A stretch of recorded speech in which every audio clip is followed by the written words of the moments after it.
64,006 കുടുംബങ്ങളിൽ വിവിധ ഘട്ടങ്ങളിലായി 64,005 കുടുംബങ്ങൾ അതിദാരിദ്ര്യമുക്തമായി കഴിഞ്ഞു. ഒരു കുടുംബമാണ് ബാക്കിയുണ്ടായിരുന്നത്.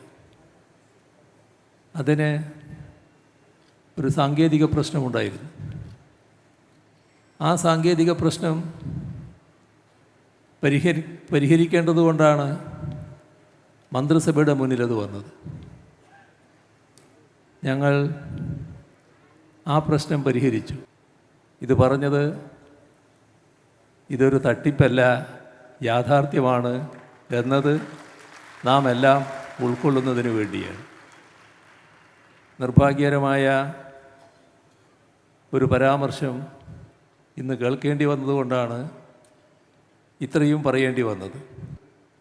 നല്ല നില നമുക്ക് ആർജിക്കാൻ കഴിഞ്ഞത് നാടിൻ്റെ ഒരുമയും ഐക്യവും കൊണ്ടാണ്.